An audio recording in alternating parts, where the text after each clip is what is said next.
Hello and welcome to episode 9 of the Wayfarer podcast. I'm Jared and I'm here with Jonathan, Zach, Katya, Riley. Man, welcome everybody. It's good to be back. You know, we don't get around this table often enough. Am I right? you're right. Yeah. Truth. How's everybody been? Any fun, exciting stories? I think I've just missed being here, in all honesty, right? Like, I think our conversations, I truly walk with them for a long time. And it, like, inspires me on my day-to-day. I'm not even trying to butter you guys up. No kidding. Not even buttering us up. Where do you remember us the most? Like at the coffee shop, when you're on campus, or in the car? I think when I'm in the car, I think about all of our funny little experiences, like behind the camera, or like when we're not on recording. I laugh so often at like the behind the scenes of the Wayfarer podcast. Yeah. The stuff you guys don't some see. fun bloopers. There's One a day- lot. whole outtakes, like a whole season of just outtakes. Yeah. Wayfarers in the Wild is an episode we'll have to do because That would be fun.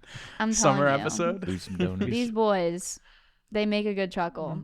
Not Yeah. even kidding. Be some brutal clips. You guys are pretty mean to me pre-podcast. The shots come out of No, nowhere. that's not Big true. baby. We say something and then you take it and make it like a Yeah. whole thing. We're like, you're so mean to me. Yeah. So mean All to right. me. All right. Saw somebody with a T-shirt that said "Bowls are not food." Like Bowls bowls. are bowls. No Oh way. my gosh. oh my Throwback. gosh. That needs I to be stand our by that. first TBT. piece of merch. Ironically, That Jared should be eats a our- kava bowl every time before we record. Because I enjoy Ritual. Mr. Bowls aren't food. real. I didn't. Bowls Hey, aren't real. what's your favorite he just food? denies bowls. My favorite food are still bowls.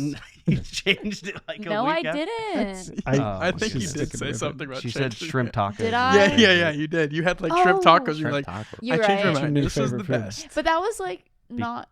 I mean, shrimp tacos. That's like another form of food too, though. If you think about it, wraps. Here's the question I'm dying to know. What'd you eat in Morocco? Because you just went to Morocco. Yeah, I was in Favorite Morocco. food. Favorite thing you ate in Morocco.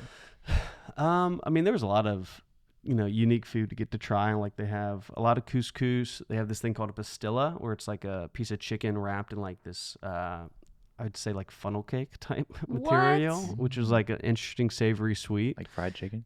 Chicken No, and not fried waffles. chicken. It was from KFC though, which is no, I'm just kidding. A lot of grilled meats, which were very delicious. I stuck to chicken mostly, but Yeah. really good, really fun. So Do they have cool street markets?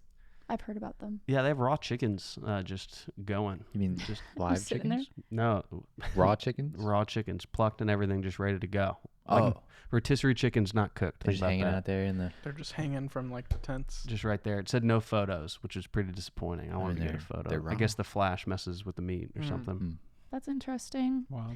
It's like where the direction of like Whole Foods is going. It's like everyone wants things like super fresh, You go that fresh. freshly plucked chicken.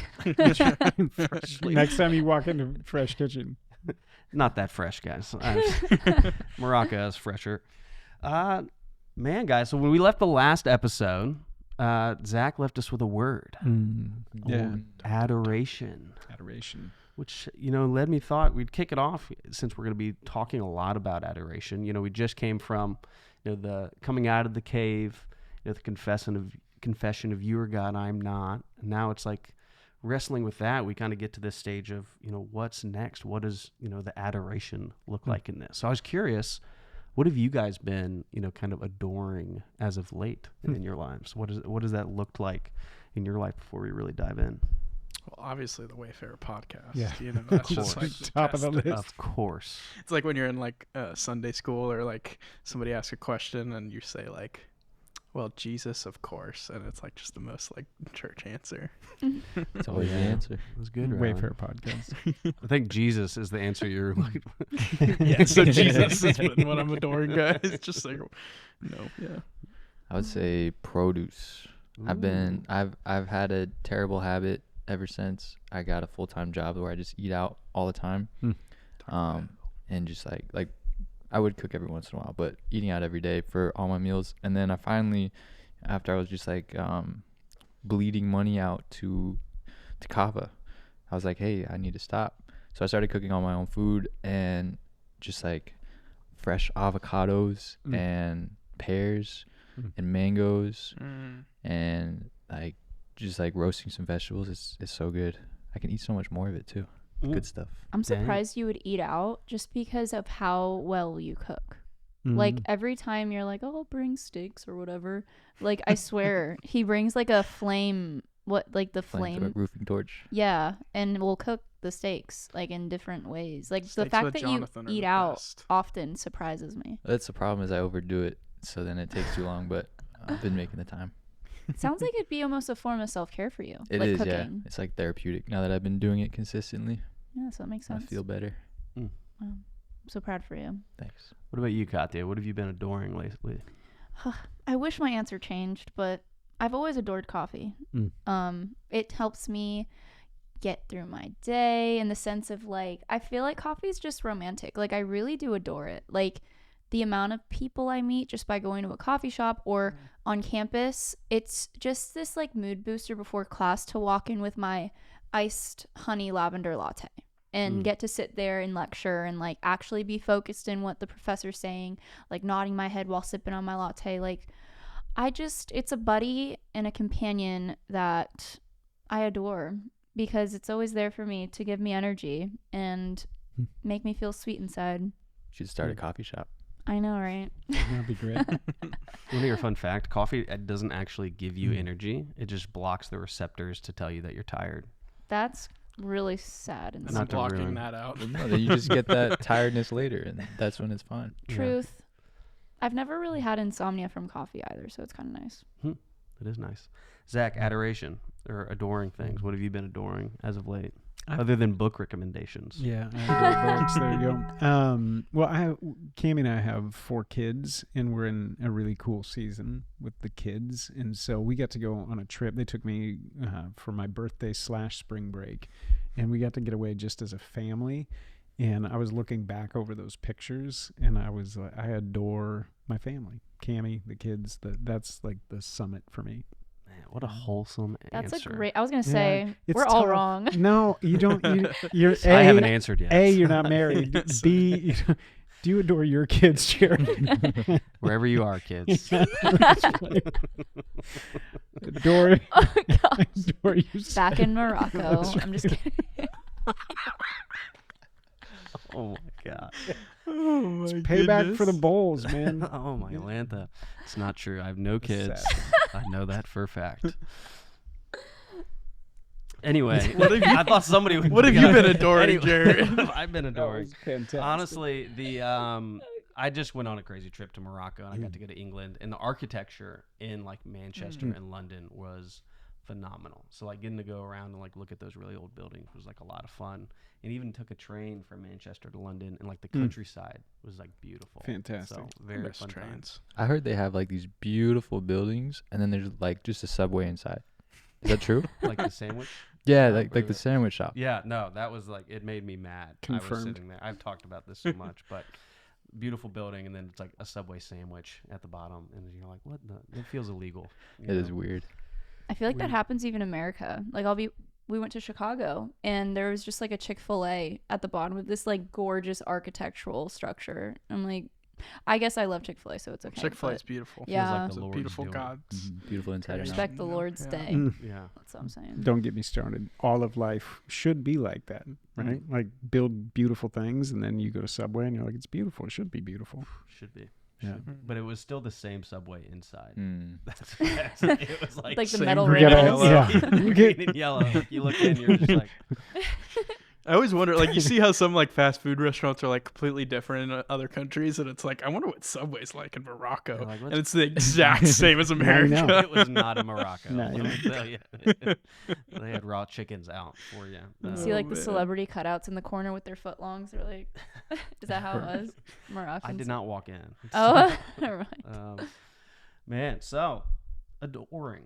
It's different than gratitude. Adoration and gratitude, they're different, but I feel like we oftentimes think of it like we might have gratitude for our coffee or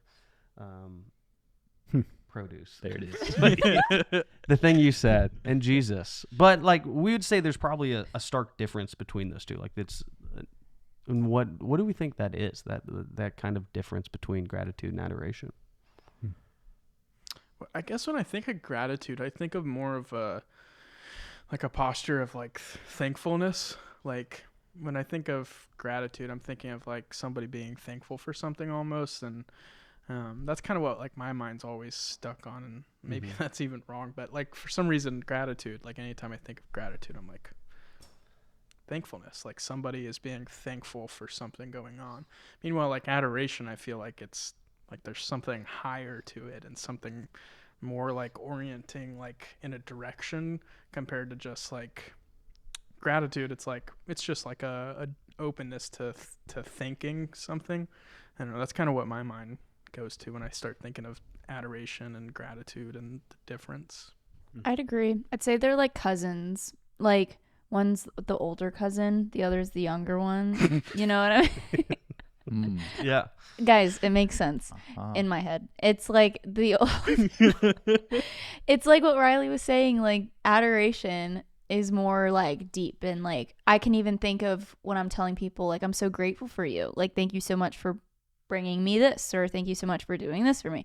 But then when I'm like, oh my gosh, I adore you, like it's typically because they said something very deep and beautiful and something that like actually moved my heart. So it's like gratitude, a little bit more surface leveled. Adoration, it's like there's something heavenly about it. Yeah, like a deeper level. Similar thing, but deeper levels. Yeah, I think you nailed it. Like gratitude is more what do you do and how like those things affect you, or what can you maybe get from a person, like or what they've done for you. Yeah, like the action, the result. But adoration is more for just who they are as an individual, not how it affects you. Interesting. So thinking about truly adoring things, what do we think that we like truly adore in this life? Like thinking on that like more deeper level of things. Obviously coffee, produce, and architecture is great. But what is that, when you're thinking about, Riley, you had the perfect answer. But Podcast over, done. I got it. Thanks, everybody. See you next week. Jesus is the answer. Thanks for coming by.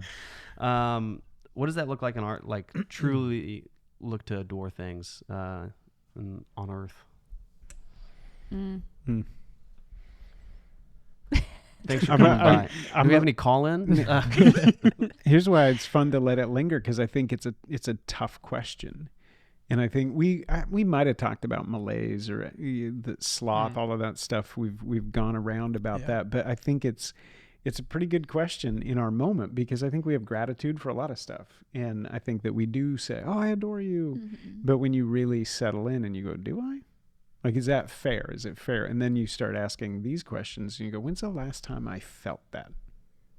When's the last time I actually felt a moment where I could legitimately say, like, that response welled up in me for who someone is, just in their being? And I think it's a good question, because we go, I don't know the last time I felt like that. And it can get like that because it's relational, as you were saying. And so... Yeah, I can remember a time recently where I was just having kind of a tough night, and I called a friend, and him and his wife like gave me a call, and like we just sat there and FaceTimed and like laughed, talked about things, and I just felt so much like deep gratitude and like adoring that time with them, because deep friendship just like meant so much to me, like in that moment. And so it definitely resonates a little bit. Yeah. Is that a hint that we're supposed to call you more? Yeah, thanks for calling. It wasn't anybody here, let me tell you. I'm going to call you right after this podcast. Please don't. No, I'm just kidding. I love you, Riley. I think the closest we can get to it, or the closest I've gotten to it, I think is in romantic relationships, when you're just with someone, and whether you've like actually built a long relationship over time, or you just feel like you have the feelings of a new relationship when you think you're in love, or maybe are in love, I don't know. But when you would just do everything for them, and they're like at the source of your actions, like you kind of make decisions based around them. It's like an illusion, would you say? I guess it depends on who it is. It's true. Like the honeymoon phase, I feel like that can be where people think that they adore people. They're like, everything's heavenly, it feels great, everything's beautiful and perfect. But then it's like when you take that next step of like actual depth of the relationship, it's like you don't want to take those like slower moments with the person, and it's like some people almost be like, it just feels boring now, and then they're like done. So it's like you can't be in a deeper relationship. So honeymoon phase today equals adoration ? So does that mean adoration is a choice? Oh, Whoa.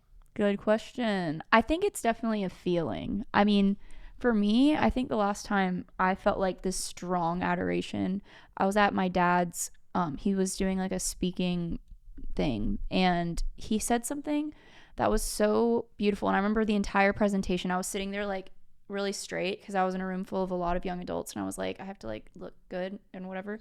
And then he like, I just like heard something he said, and all of a sudden I was just like in adoration of him, like, and I didn't care at that point, so I like leaned forward, like I was just like, I didn't care what I looked like I was just like encompassed and like in love and adoration for my dad. And I like in that moment was like, I want to get up and just give you a hug because I'm so proud of you, and I'm literally would do anything for you. So I think that was like the last time I think I felt like true, like out of my heart, like feeling, not decision. Like it was something that just came me, and I was like, I don't even care. Like I just adore you. Yeah, like there was something higher, like it being your dad and like seeing him up there. I feel like there's specific people, whether it's like someone romantic or somebody like your father, like somebody that's a high figure in your life, that you have some sort of like deeper, higher feeling that's not surface level, that's just stronger. And then you have those moments, whether it's, you know,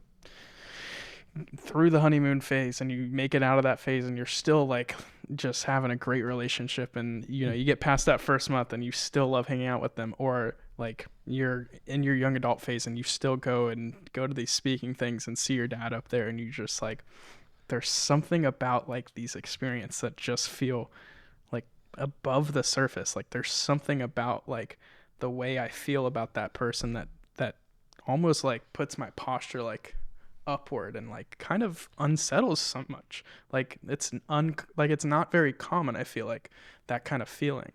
Yeah, it's very unique. I think we throw adoring out, and like a lot of words, we cheapen. It's all cheap. Yeah. Like I love this table. I love lamp. You know, it's like we say all these things, but like the depthness of what they actually mean, and it's funny. It's like looking at like Latin and Greek. It's like they have so many different words for things like love that they talk about, because it's like it means so many different things. So we've kind of cheapened adoration, but what we're talking about is a very deep thing that you can't have just, you know, I guess you could have for I was going to say like your coworker, like mine, Winston. Love you, buddy. He doesn't listen. But it's like, it's hard to have adoration for somebody. It's like if you don't have that a truly deep level of a relationship with, which is interesting because it's a really great idea, but what does that actually look like? It's a whole different thing. Yeah.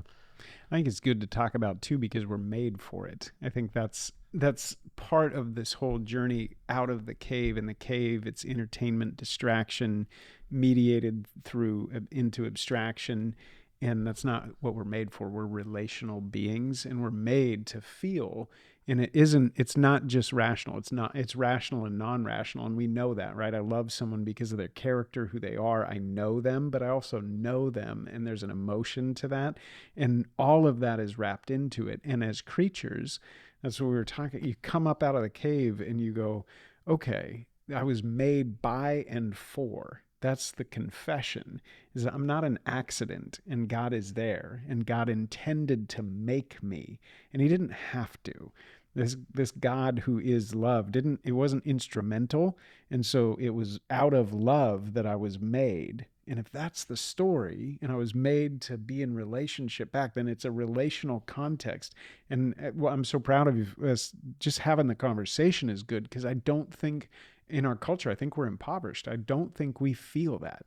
I don't even think we feel like, I love you the story about your dad, because I think it's good. We have to sit for a second and go, when's the last time I really did let myself go to that place where love kind of passed beyond gratitude, right? We talk about the kiss of the feet, the kiss of the hand, and something else that's more. And you go, well, I've been grateful. Like, thanks, Dad, for all the help and love and support. I get that at this level, or at a transactional level. Or, hey, Dad, I really do admire you. But this is different. This caused you to change your posture and like lean in. And that is a rarer thing. But I think just talking about it is good, because we say that adoration, when I was writing, I said adoration is the headwater of human flourishing. If Jesus said, I came that you might have life and life to the full, I meant that you would experience something, that you would know a way of knowing me and loving God in a way that would change you. And now we're talking. And I think that's where people go, I haven't felt that. Like that, I've been in church a lot, I've been around the conversation, but I haven't felt that. And that's okay. Yeah. I think that's why we need to have these conversations, because there is something we're made for. I was going to say, you say like, we haven't felt that. And that kind of makes me like want to go into the cave for a second and wonder what was adoration like in the cave almost? Like was adoration in the cave? Like what, and I'm kind of, I guess, directing that at you, Zach, but like, I don't know, we say like, if we haven't, you know, when was the last time we felt that? What was that like in the cave, you know? Yeah. It's a great question. I think much of life in the cave, if we're talking about relation or objects and distractions and pleasures that are in, or even just enjoyed in abstraction, they're not relational things and engaged in like our whole being. There's that, but there's also just the disordered loves, the idea that in the cave, I'm in relationship with a lot of things that I might adore or give that type of love, that highest affection to, but they don't deserve it. And I may be instrumentalized by that thing or that person or that whatever it is, fill in the blank, because it's not big enough, right? And I think that's the beautiful thing about what you said about Katya's dad. The relationship was that I'm in relationship with something greater than me, that loves me completely, that doesn't need me, but loves me. And there's a different feel there. So I think you're onto it. It's almost like it's not just like loving something that's directed at ourselves almost. It's like there's something higher. Beyond. Yeah, it's somebody else loving you that then makes you love. There's that love, it goes both ways, and it's different. Well, I think that's where in the cave, it all spirals in. Like love and everything is like coming in towards you, and it's like that's such an empty feeling because it doesn't fill you up. And it's like outside of the cave, it's like it's going up. It's the Fibonacci sequence of like growing out, and it's with others. Do you think that in like just that adoration, do you think that one of the elements in it could be like being proud of something? Like you adore it because you're proud of it and you want to just like tell the whole world. Because I feel like that's kind of what it was for me in my story with my dad. Like I like put my posture forward. I ignored everything around me because I was just proud. Yeah. And I didn't care. Yeah. Like you just wanted to tell the whole world about it. Yeah. You're like, I don't care what anyone else thinks because my focus is on this one thing. Yeah. You know? I think that's powerful. I feel like there's something like bigger to that where it's like, I don't care what anybody else is thinking about my father right now or in this moment, but I just want to tell everybody how much he loves me and how much I love him. Like there's a higher like relation to it. Like there's a relationship to that, and you didn't just like all of a sudden love your dad. Like it was like a relationship building, and it keeps building and building. Like there's something about that right there that's just like that makes you want to go out and just tell everybody. Yeah. No, for sure. I think that makes sense, and it's also something like being proud, and it's like there's a love there that's like so deep. Like I think about my friends, it's like, man, like I would do anything for them. Like I told them, like they were also kind of having a tough week, and I go, well, I'll drive up to you right now, if that would help at all. And it's like that kind of like willingness. I think there's so much that goes into adoration that like it's almost like a tree with a lot of branches that like a lot comes off of it as well. Love, proudness. I think all that can play into each other. Yeah, it's a response. It's the whole response, and so it's my gratitude, it's my affection, it's my adoration. It contains all of that. It's not just one of those things, but it contains all of those things. I think that's good. Yeah, and so it's kind of cool to see how it has become more of a reality with different things in our life, whether it's friends or father, produce. It all it all can come together.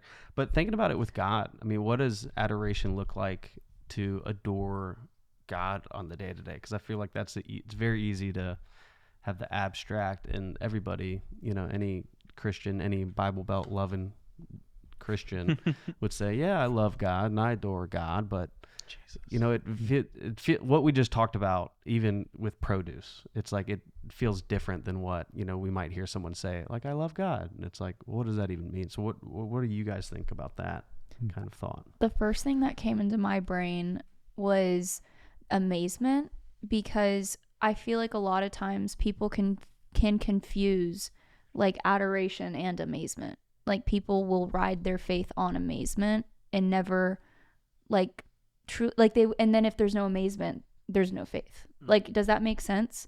And so when you were talking about that, I feel, oh, I lost my train of thought. That's upsetting. No, Do you see where I was going though? 100%, and you're so right. Even you read the New Testament and the crowds and the signs and the miracles and all the things, but that wasn't it, right? Those who have been forgiven much love much. That encounter when you had that encounter with Jesus that was personal, and you experience that kind of love. Like you think about like, where are your accusers? Then neither do I condemn you, right? That moment, like you if you could feel what that feels like, you go, there you go. That's right before you have that adoration. It has nothing to do with what am I getting in, you know, amazement, or I'm stunned, or it's that deep knowing. And I think that may be where there's a good conversation to have, is to, you know, your dad.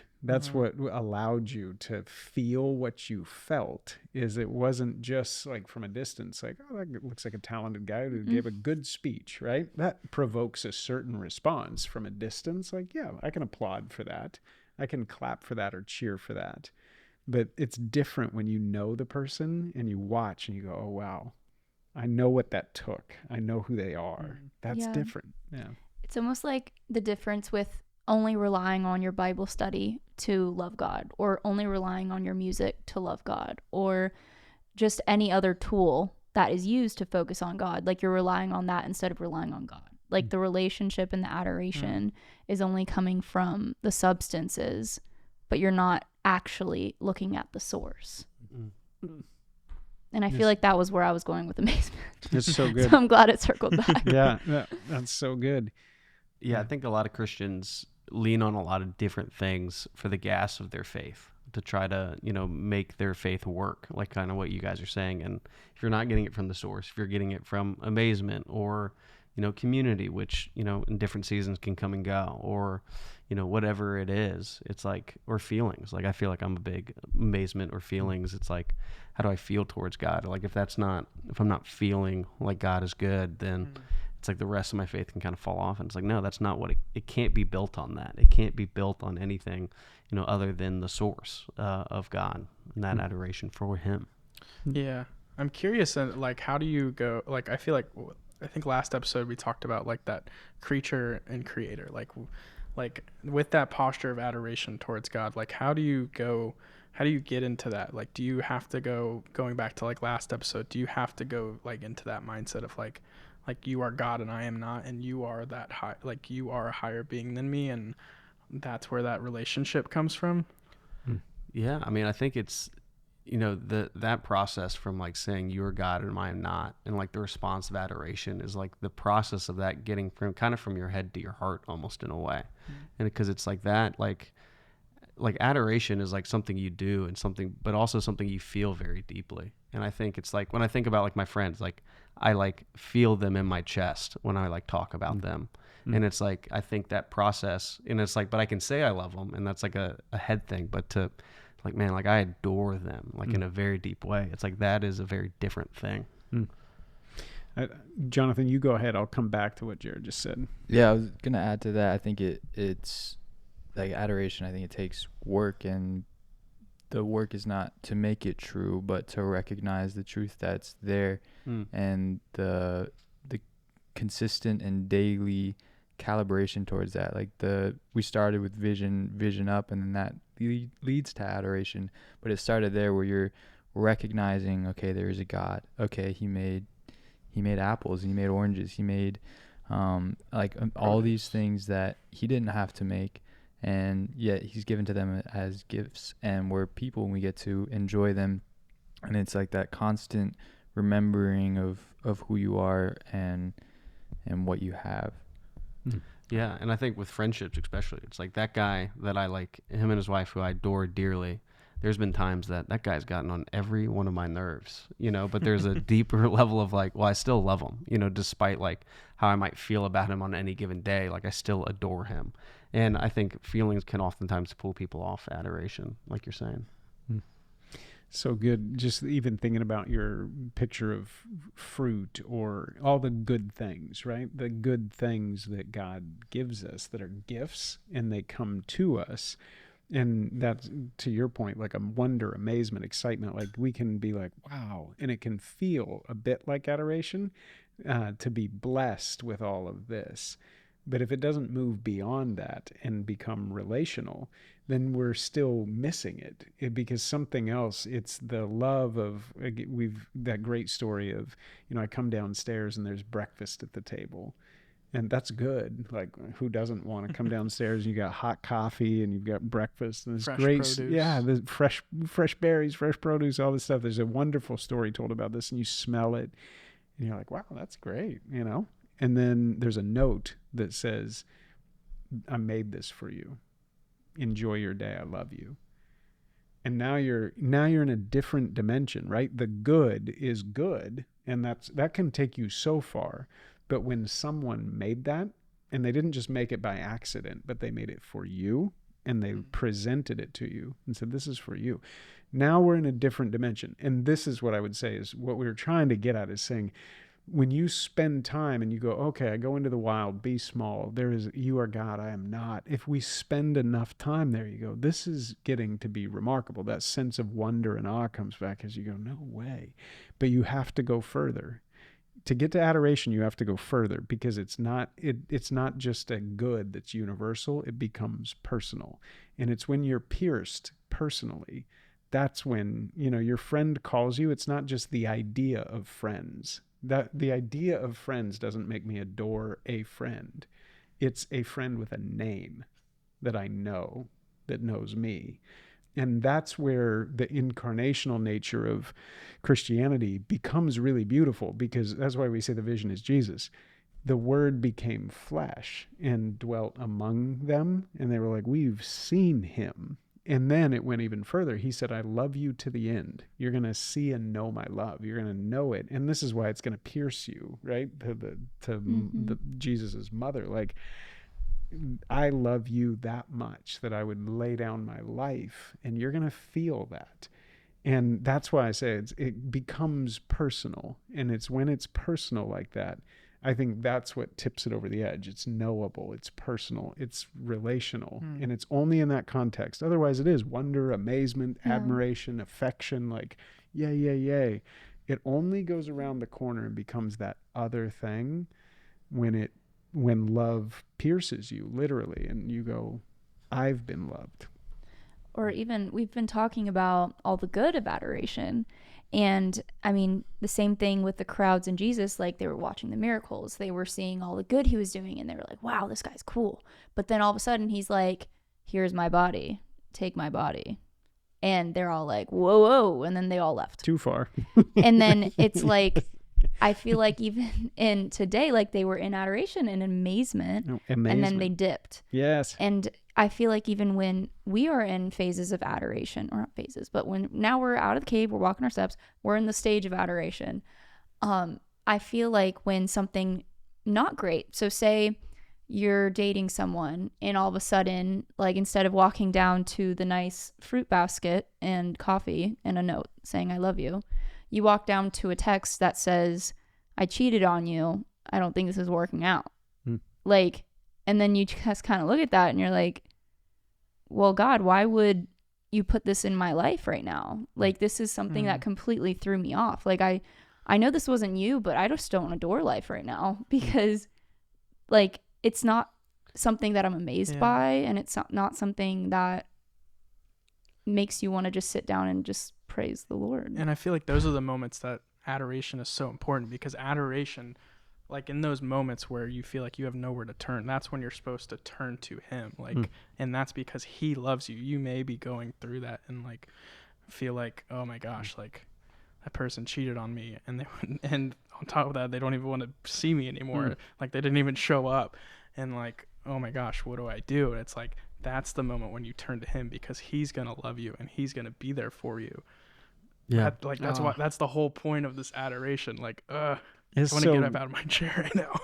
and it goes right back to your story with your dad. Like, you're so right. Like, we live in this really, where love has become disordered and broken, and all of these other loves, they're going to fail. And that's what's so heartbreaking, is it's intended to not. And then when it does fall short, it's not a piercing beauty, it's a searing pain and brokenness of a love that didn't rise to the occasion, right? It wasn't that way. But Riley hit it on the head. There's a beautiful song from Need to Breathe. I think it's called Fall on Me, from the Caves album. And I've been listening to it over and over, and it describes it perfectly. If you watch the video, it's of a dad loving his daughter, and it'll just wreck you, because Riley's describing it perfectly. Like, you can fall on me, that when that text comes, when love falls short, it wasn't supposed to be that way. And the question is there a love that doesn't, that I can fall back on, that I can fall into? And because both are true. And we've probably all felt both.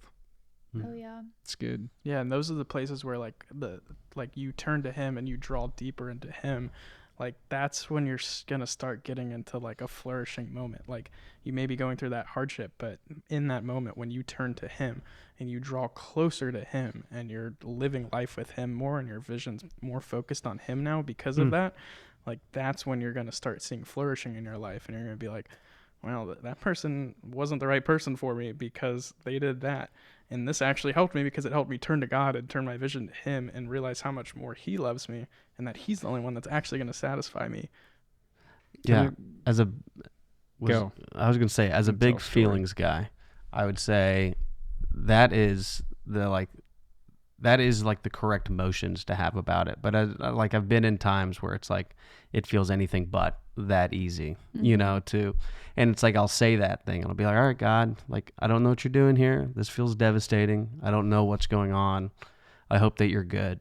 And it's like, that doesn't, like, unfortunately, it's not this waterfall of, oh, everything is awesome. Lego movie doesn't come on and it's like, all of a sudden everything's great. It's like, no, you're still in that circumstance and in that thing. And I think the challenging thing is like that belief that God, who is good, is doing something that is worthy of our praise, even in this times we have no clue what's going on. Like, I've been unemployed in Chicago I got fired in June, and October was like my drop dead month when I was going to have to ask my parents for money.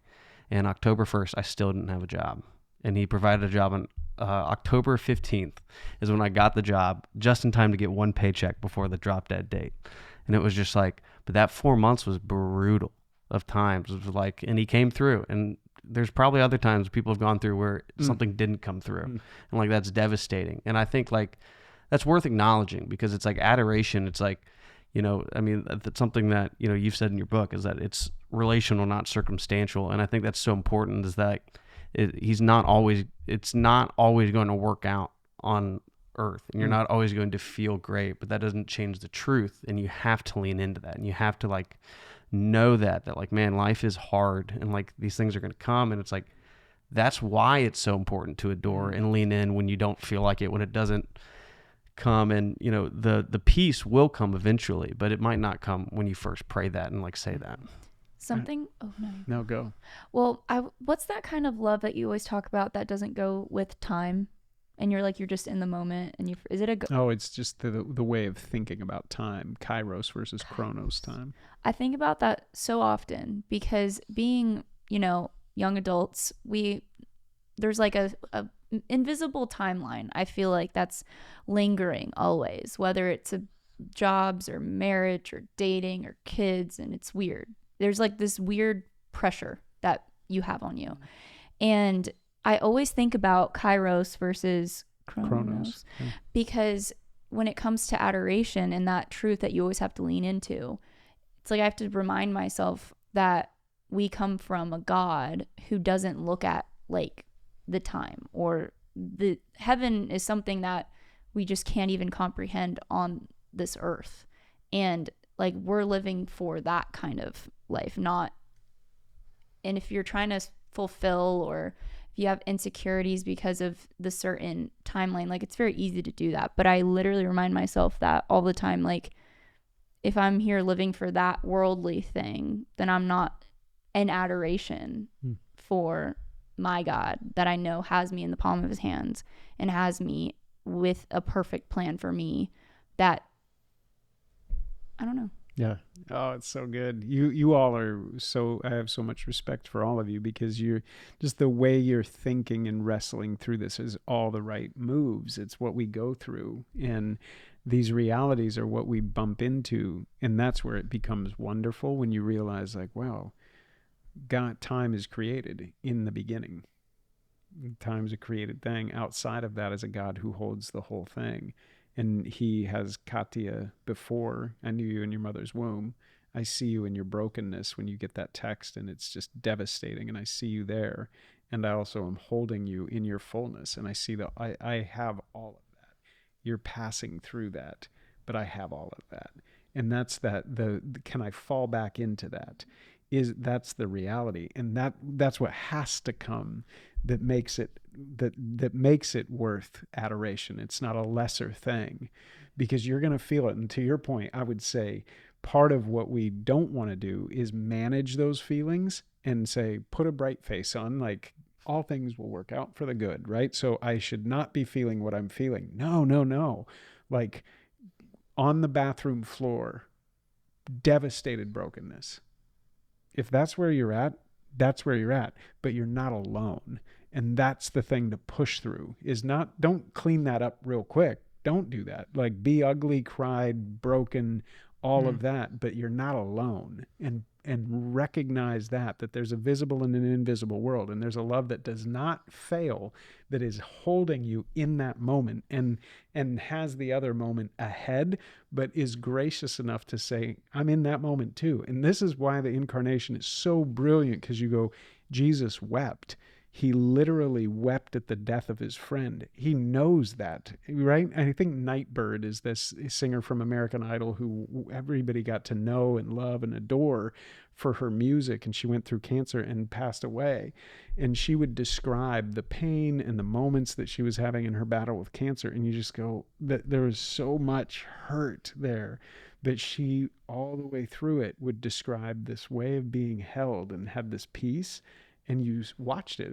I mentioned a poet, I can't remember who the poet was that said it, but like, only lovers wear sunlight or something like that. And she had that, even in the midst of like cancer, she had that thing that said, like, I know I'm being held, and I'm sobbing and hurting. And it's a both and. It's so, there's a beauty to that. There's a story, I was going to tell this real quick story of when Billy Graham died, and his funeral was very public. People were sharing stories, and Billy Graham, for younger people who may not know, evangelist who just was a well respected, the entire course of his life, lived well, held out the gospel well, and was very admired. And so one of his daughters describes being Billy Graham's daughter, and he's this towering figure of the faith, and her marriage is wrecked and is going to end in divorce. And she said, the shame I felt to be Billy Graham's daughter and have my marriage not work out and be in that brokenness. She said the worst day ever of her life was having to drive over to her parents and tell her parents that her marriage was failing. And she was like, you know, to try to get your mind around being Billy Graham's daughter and having to tell Billy Graham that your marriage is failing. And she said, I took that drive and I went up there. And she said, I arrived at the house and I drove up the driveway, and my dad was standing in the driveway. And she said, he met me and like scooped me up. And she describes it as just wrecking me now. But he said, Billy Graham just scooped her up, didn't say a word, just held her. And in that moment, she was like, right in her deepest brokenness, no judgment, no shame, no condemnation, just a father who held her. And that's what you're describing. You saw it in your dad. I know this God of love. That's what we're saying. And I think you're 100% right. It's actually having it be true there that makes it worth it on Christmas Eve when everybody has a candle and you're like, of course, right? All is right, Christmas bonus, everything's good, fat turkey in the oven, whatever it is. And it's like, of course, I adore you, God. And we have those moments and we cherish those moments. But those moments are actually the moments that come. They're made by all of these other moments where it's true, and it's only true if it's true. And that's what my hope for me, for you, for our kids, for everybody watching, like that we would know that God, and that it becomes that personal, because then adoration is the headwater of human flourishing. And Jared, you're so right that it's not adoration that's that adoration alone. It's the adoration when you're crumpled on a bathroom floor, but you know you're being held, and it's okay that you're broken and crying because you don't have to hold it together. And there's a response there that takes you from, I know God because I've fallen at his feet in repentance. Like Rembrandt's Prodigal Son, you see that painting and you're just like, right? He's there broken at his dad's feet. And you go, well, I've been there, and I've been a friend of God. Like he's helped pick me up, and I've walked with him for a little bit.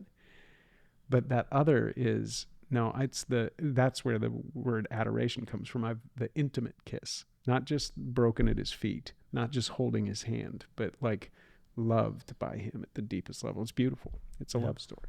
And it's hard to get to. I feel like getting to that level, it's like we can have the head knowledge of that, but like how to do that on the day to day, I think can be very difficult. How have you guys experienced that of like, not just trying to read your Bible, not just trying to say words of a prayer, but to really like have that time mean something, at a deeper level, not just gratitude, but adoration.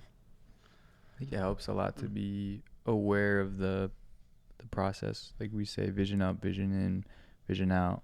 And it's not like you graduate at the end, you go right back to the beginning and do it again. Yeah. And I find myself going through similar seasons, and I'm like, oh, I've been here before. And I push through it. So it's like being okay with going backwards. Yeah, I think it's the reality of long, slow, deep, in that we are in process pretty much our entire lives. There isn't an end on earth. It's after that when it comes, I think is hard. And I think you're right, just being mindful of that reality and like trying to even just think deeper about what you're doing. Like you're not just reading words on a paper. It's like studying for a test versus like reading the Bible to like spend time with God. It's just two wildly different things, but we can oftentimes think about it the same.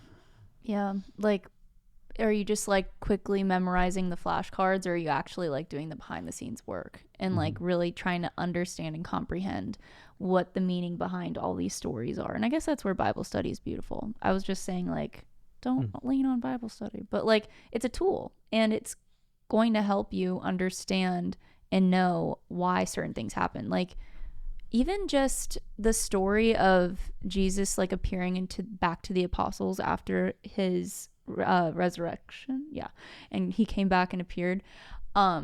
It was just funny to me because all of the disciples were like in hiding, and they were ashamed, and they were scared. Well, not ashamed, they were scared because people wanted to kill them. And then Jesus just like showed up. He's like, hey guys, I'm hungry. Like, can we eat something real quick? And whatever. And they were just like, dude, we didn't know you were coming back. Like, is this what's the King going James on? version? Yeah, this is actually the Gen Z version that just came out. No, and it was like, and they were like, what are you talking about? Like, where did you come from? And he was like, I literally told you guys that I would come back. Like, I told you I would be here. Literally look at all the prophecies, what Moses said, what everybody said. I told you I would take care of you. Like, why are you shocked? Like, and I think the same goes with my own adoration journey. Like, I feel like every time God pulls through after I'm really upset about something, I'm like, wow, God really is there.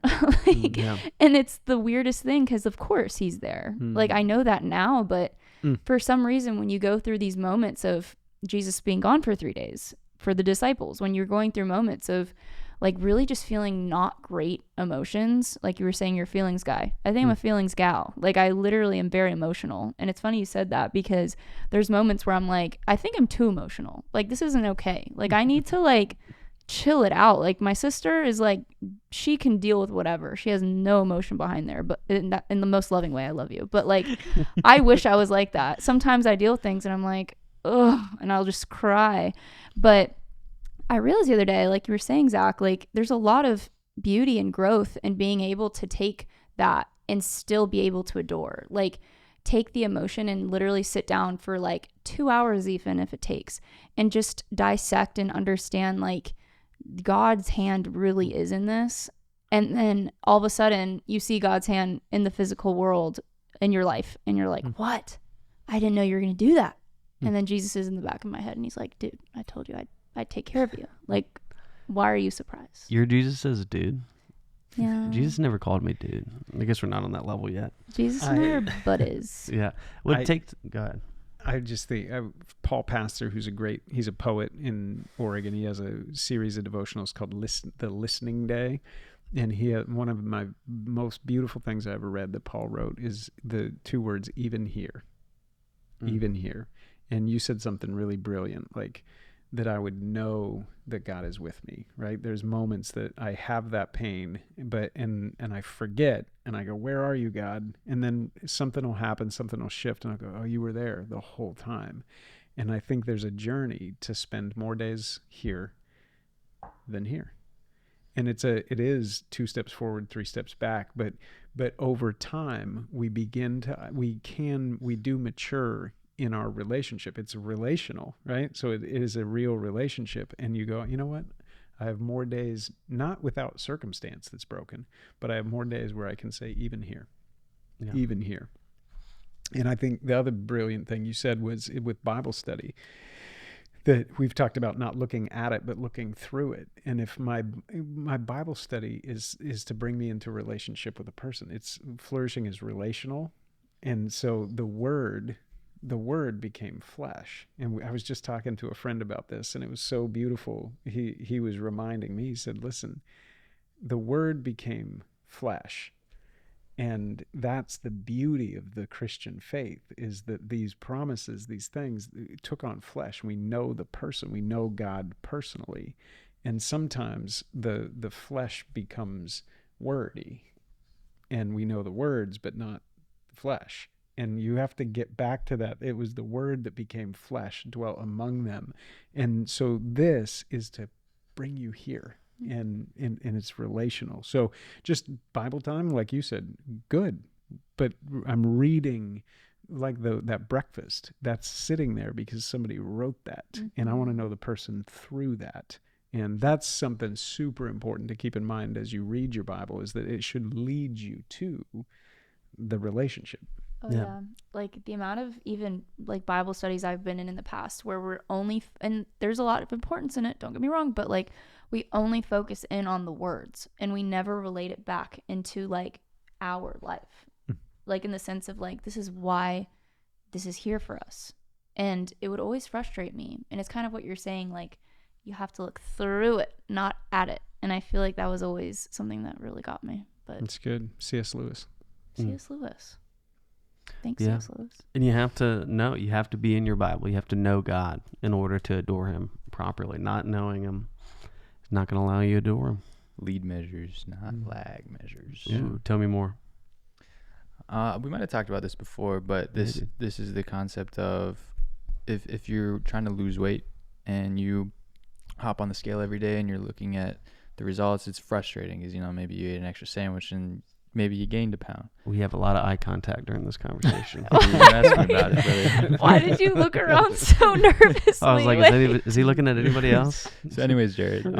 I do get on the scale every morning. Anyway, but the lead measure is to say, let me eat 500 less calories. Let me focus on the goals and the results will come later. So getting in the word, like you said, you have to do the actions and then the adoration will follow. Yeah, it's a good word.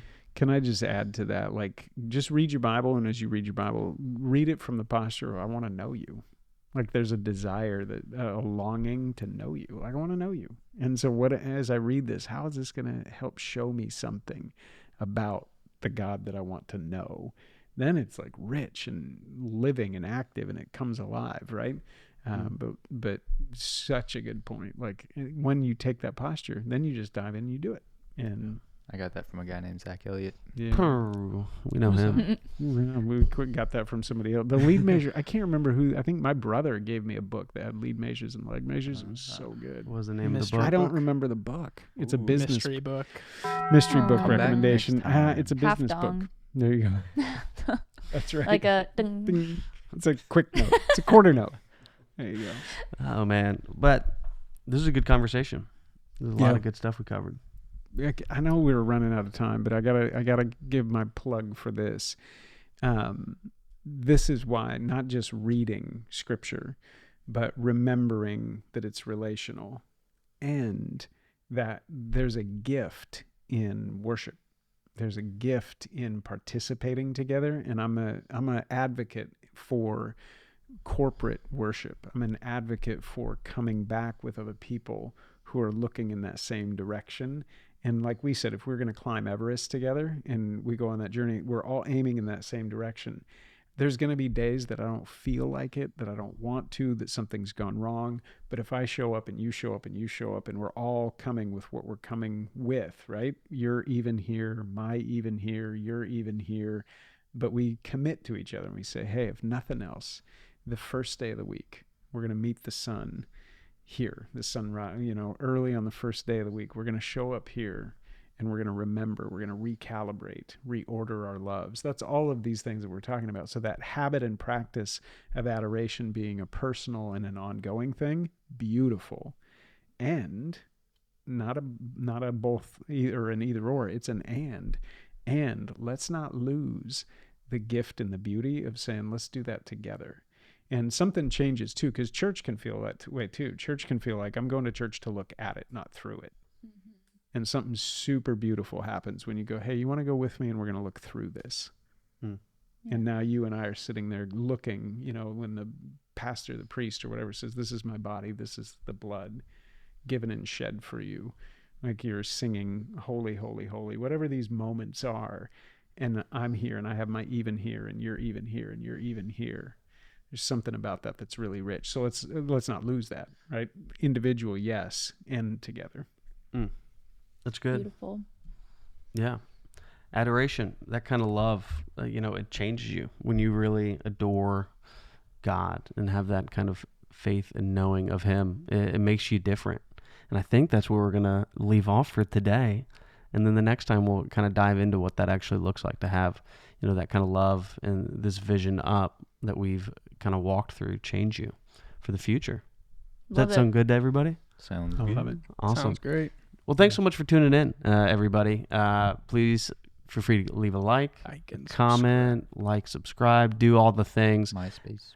RIP. Yes. We don't have one now. If someone volunteers to run it for us, let us know. But yeah, we'd love to connect. Honestly, any thoughts that you guys have about the episodes, feel free to send it to any of our emails. We'd love to. What's up? That was for my email. Oh, Just putting it below. you were gonna do it for me? 'Cause sometimes I go like my email's right here, Sometimes and you're I like do it it's for not. you, but All I right. can do it Hey, for Send me an before email. before you even leave off of that, I'm going to drag out this ending and say, do it. Send it. I would love to hear from people who have had that experience of saying, yeah, I began to be able to say even here, and I had my even here moment. And I would love to know what yours are, because we all have them. We have those. I think that was well said. And we can do it together. So. Yeah, let us know. Let us hear about them. Thanks so much for tuning in, everybody. See you next time. Bye. Peace.